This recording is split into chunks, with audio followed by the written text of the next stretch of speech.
and welcome to LitCamp. We always start our time at LitCamp with a song. We always start with our first welcome song. So let's sing it together. If you're at home or if you're somewhere else, you can sing this with other people in your family or in your community. And if you're by yourself at the table or sitting on the couch, you can actually just sing with me, or you can just listen while I sing to you. So this is our hello song. And usually if you're doing this in a big LitCamp group, everybody would get a chance to say their names. So I want you to take just a minute, because today's day is Curiosity Day. This is our strength of the day. So it's really good and really helpful to be curious about people's names, to find out where people's names come from, where your own name comes from. You might even have a family story you don't know about yet, about your name or about your family name. So that's always great to ask, to have curiosity about names. And the same is true with other people's names. People come from all over the world. Their names have a lot of history, and also different languages have different sounds in their names. In fact, my name is Pam Allyn, and my last name is spelled Allyn, which is kind of unusual. And there's a lot of really good history in our family about that name. So sometimes I ask people in my family to tell me more, and you can do the same. Here's our hello song. Hello, campers. Hello, campers. Hello, campers. We're glad to see you here. Sometimes I'll do hello, readers. Hello, writers. Hello, learners. We're glad to see you here. If I'm doing names, then I would do hello, Sarah. Hello, Jorge. Hello, Roberto. We're glad to see you here. If you want to try that, you can, or again, you can just listen to me. Hello, campers. Hello, readers. Hello, writers. We're glad to see you here. Hello, campers. Hello, readers. Hello, storytellers. We're glad to see you here. We're going to hear another great story today by an amazing author by the name of Joy Cho. She's really a brilliant author, and sometimes the simplest books can actually be truly brilliant. So if you're an older LitCamper listening today, I want you to be thinking about what you could do to think about writing a children's story yourself, because even for us older people, there's lots to learn from all different kinds of books, and Joy's going to show us that today.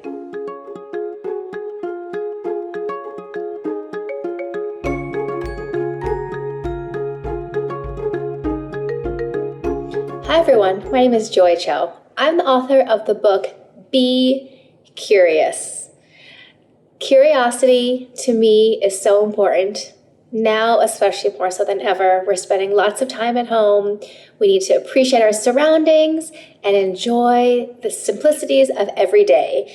And so curiosity is going to help us to do that even more so, looking at our rooms and our backyards and asking lots of questions about the things that we see and imagining all the amazing things that they could become or transform into, or different scenes that you could create in your head. So I wanted to read my book, Be Curious, to you today so that you can get some ideas about how to be more curious at home. Be Curious, words by Joy Cho and art by Angie Stalker. The world is full of wonder, so much to touch, hear, smell, taste, and see. Each day is another chance for colorful curiosity. Hello, friend, I'm off to explore. Won't you join me through this magical door? Oh, hello. Tickle me pink, don't miss this chance. What's a sound that makes you dance? Shooby-doo-bop. Oh, my orange, hats off to you. What do you see wearing colors so new? What's underneath here? Ta-da! Mellow yellow cakes and cream. Why does sweet smell and taste like a dream? I love cookies so much. What do you think? Yummy! Rosy red, I give a meow. Where can I find wonder now? Surprise! You who blue, let's take to the sky. Can you feel the cool breeze go by? A pop of green, we're made of stars. How many colors make this world of ours? The world is full of curiosities. What do you smell, taste, feel, hear, and see? Let's be curious. Thank you so much for joining me today. I hope that you will think about all the ways you can be curious, ask questions, explore your surroundings, and have a great day. Thank you, Joy, for such a great read aloud and also for some great ideas about how to think about this text. One of the things I want to talk to you all about today is curiosity as a reader. That when I read a book, when I'm first starting to read a book, no matter what that book is, I am always opening myself up to my questions. I'm wondering, what might this book be about? I'm wondering, who's the author? And I'm wondering, who's the illustrator? And the illustrator is the person who makes the pictures. The author is the person who makes the words. So I'm actually curious about all the makers who made this book. But I'm also curious about the themes of this book. I'm curious about what might happen next. And I'm curious, as a reader, I stay very attentive by being curious on every single page. So as Joy was reading and doing her read aloud, I was actually having my active, curious mind. But also as readers, I'm curious about what the author has written, and I'm curious about how the author has written it. Something interesting that I noticed and that I'm curious about in what Joy did is that she does use a lot of repetition. So she'll say, tickle me pink, don't miss the chance, what's a sound that makes you dance? And then the next page she says, oh my orange, hats off to you, who do you see wearing colors so new? So she's using a lot of repetitive kind of rhythmic language, and I'm curious about the language. I'm curious about her choices of words. I'm curious about how on the next page she says, mellow yellow, cakes and cream, why do sweets smell and taste like a dream? I love the way she rhymes, and the thing I love about Joy's book is how she and the artist have created ways to make you surprised and even more curious as you read. So curiosity is a great skill to have, both as a reader in terms of thinking about what I'm wondering about when I start a book, but also curiosity is really a really important skill when you're actually digging into the whole different parts of the book. Why did the author make these choices? Why did the illustrator decide to make this a lift the flap book? And all those kinds of things make me a stronger reader. So today in your own reading life, you might be reading a book like this one, or you might be reading a harder book, you might be reading a chapter book or a graphic novel, you might even be reading the back of a cereal box. It doesn't really matter. All reading is great reading. It's really a matter of building your reading muscles to become a superhero reader. And so today, while you're reading, I want you to be thinking about the idea of what happens when a reader reads who's curious. Be curious about the beginning of your story. Be curious about the next part of your story. Be curious about the questions you have as a reader.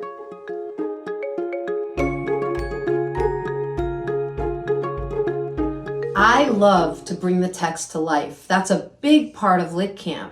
This is the idea that all of our books that we read come alive in our minds in some way or another, some more than others. And when you read on your own, or when someone is reading aloud to you, you can do that too. You can think about how the characters can come alive in your mind, or if you're reading a nonfiction book about something real that's happened in history or science, you can kind of come up with ways to think about how in your mind you can make those ideas more lively. And today our strength is curiosity, so that's a good one to make an idea come alive in your mind even more. So today, let's do a Bring the Text to Life activity with Joy's great book, Be Curious. And what I love is at the very beginning, she says, this world is full of wonder. And I think that's so true. Even when we can't go far, there's always something to look at that makes me feel excited or happy, or just something that fills me with wonder, fills me with a sense of wonderment. She says, there is so much to touch, to hear, to smell, to taste, and to see. Each day, she says, is another chance for colorful curiosity. So the whole book then is about that. So when I think about bringing the text to life today, I think about all my senses. And I would like for you too to go back and think about, in this book, Joy is showing us all the different senses, but for us today, as people in the world, we can also experience our senses. The world is full of wonder, says Joy. So much to touch, hear, smell, taste, and see. So today, for Bring the Text to Life, when I look around me and I think about things to touch, well, I'm going to try, hey, Chip, I'm going to touch you, very soft fella. And you might want to find something in your home. Maybe it's the soft hands of your grandma. Maybe it's really just touching the smooth, shiny skin of an apple. Take a minute to really wonder about it and also to feel wonderment for it. I'm gonna hear something. There are birds out my window today, and a lot of them, because spring is finally here. And I'm really noticing, and I'm really in wonderment that every spring the birds come back. And that's a really hopeful and exciting thing to think about. She's inviting us to have wonder for what we hear, for what we touch, what we smell, what we taste, and what we see. So I've touched something, I've listened to something, now I'm going to smell something. You do it too. The windows are open and I feel the fresh air and I feel the smell. I smell the smell of spring. I smell the soil, the earth, and I love that smell, and it makes me feel a sense of wonder. And then taste. Well, I'm not tasting anything right now, right, Chip? But this morning, I had a lovely piece of fruit for breakfast. I had an orange. And in my mind, I could still taste that. And I have a wonderment for that. I'm in wonder about all the things in the world that are created, that we can taste, that we can touch, that we can hear, that we can smell, that we can see. So today, in a Bring the Text to Life experience, when you're reading, you can do this. You can bring the text to life yourself, or in the Read-Aloud that Joy did, you can bring that text to life by, in your environment, something that you feel a sense of wonderment about, a sense of gratitude for, of what you touch, what you smell, what you see, what you taste, and what you hear. Try that.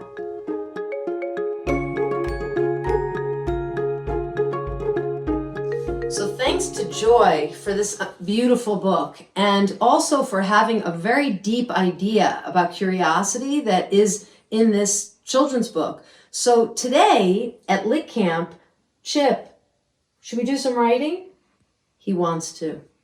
So I would love for everybody to do some writing with me today, inspired by curiosity and Joy's book, Be Curious. She said something at the beginning of her Read-Aloud that I really liked. What do you think, Chip? Well, I think Chip is ready for his writing, don't you guys? Look at him. He's a lit camper too. Every day I like to experiment with different kinds of ways of thinking about my writing. Sometimes it's storytelling, so it's in my mind and I'm just imagining a story. Sometimes I'm using a scrap of paper, like Chip, you are today. Sometimes I'm using a pen or a pencil. Sometimes I'm lucky enough to be using a computer. But if you don't have a lot of materials, that's okay too, because even your mind is a story maker. And even envisioning a story in your mind is a good thing to do. I want to be inspired by what Joy said, and I want to write like she mentioned today when she talks about how being curious is looking around at the things around you, looking around your home, looking out the window, and having curiosity about those things. So 2 things she suggested, which I'm going to try today. One is I'm going to look around and I'm going to find an object that I'm curious about. And then I'm going to write about that object. I'm going to kind of wonder about it. I'm just going to really focus my mind on that one object or 2. And then the second thing I'm going to do that I like that Joy said is I'm actually going to then imagine something about it. So my curiosity leads to my imagination. And that's what's so amazing about curiosity. And that's why people who love science and history and math, they're all curious all the time. They're not just being curious and having a wondering, but they might even invent a new idea. And that's what's great about writing. And that's what we're going to do today during our writing power time, is we're going to really think about, and Chip, I want you to do the same, guy. I want us to be thinking about one, an object that's around me here in this room that I'm curious about. And then 2, I'm going to imagine something about that object. So let's take a minute to try to do it.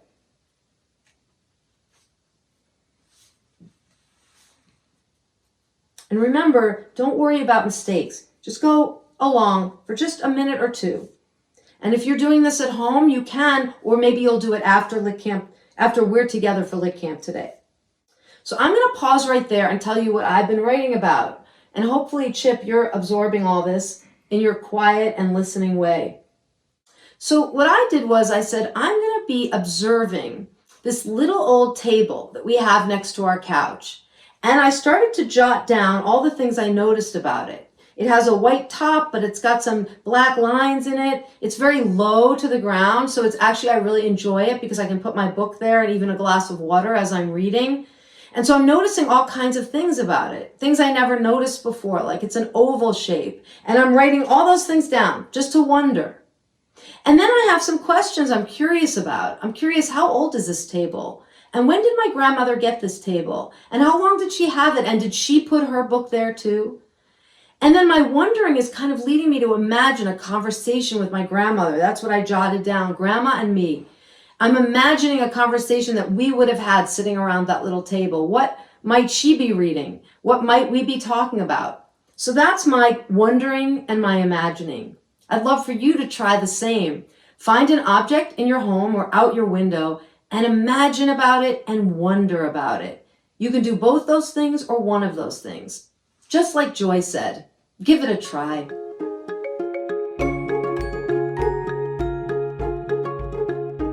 Something special that you can do at home that happens at LitCamp every day is called Bunk Time. And Bunk Time is a really cozy time to think about yourself as a reader.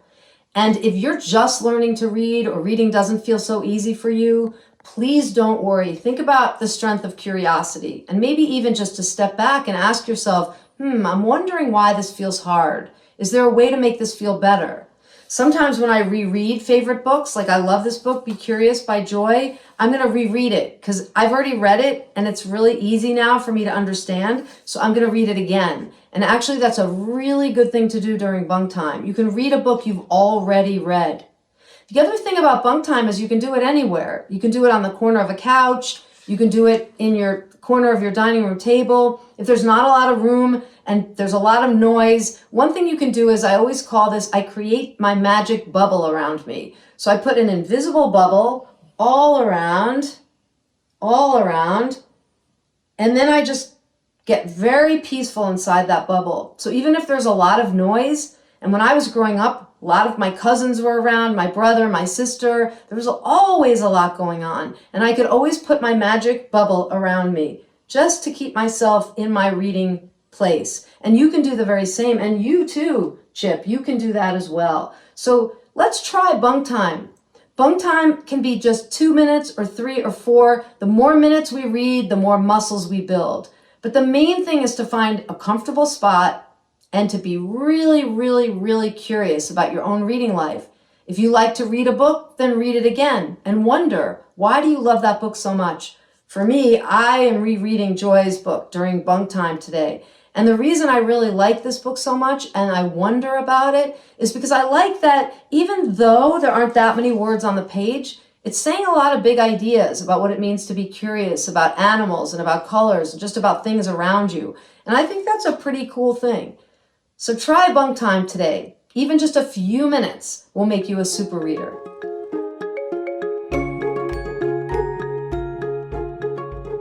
Today we had a curious kind of a day, and now we're coming back to closing campfire and base camp. At closing campfire, I want you to remember that I really value your wonderings. I love when you ask questions. Everybody has questions, and questions are very powerful. Having a question means that we could change the world. We could actually do things that make the world a different place. So when I have a wondering and I think, how can I make this world more beautiful? Or my wondering about my grandma's table might be, how can I create the same kind of cozy things that my grandma created for me? So wonderings are really important. Wonderings aren't just for yourself. Wonderings are really about how we make the world a better place. When I look out the window every day, and I think about things I wonder about. I wonder about the flowers. I wonder about the trees. I wonder, what can I do to make sure that I make a safer, brighter place for other people? You can do that at any age, and no matter where you are, your wonderings can change the world. So today, let's go into our closing campfire song. But before we do that, I want to do a little base camp. Base camp is when we take a minute to think about that strength. The strength today is curiosity. And we think, how can we give that strength to someone else? So today I have a few ideas. One is, at the beginning of the show, we talked about the wonderings we have about people's names. Today I would love for you to find someone in your home or someone online or a friend that you have that you can ask them to tell you the story of their name. Or you can ask and invite that wondering of somebody in your family to tell you the story of their name or their ancestors' names or their elders' names. Use this day to be a wanderer of names. The second thing I would love for you to do in base camp is to go back into your family or to your friend and be curious about them. Ask them, what is their hope and dream? Ask them something you didn't know about them. Ask them to tell you a childhood story about them. Ask them to tell you something that they would always wish you would have asked them. You be a wanderer of other people. That will make you so strong. And also, it means that you're helping someone else to feel important. So let's end today with our closing campfire song. Are you ready? I think you might learn it pretty quickly today. So let's do it. Ready, Chip? He's ready too. So long, farewell, goodbye, my friends. So long, farewell, goodbye. We'll see you soon again, my friends. So long, farewell, goodbye. Don't be afraid to ask questions. Don't ever be afraid. Use your voice. Be curious. That's a great strength you have. And I'll see you next time. So long, farewell, goodbye, my friends. So long, farewell, goodbye. We'll see you soon again, my friends. So long, farewell.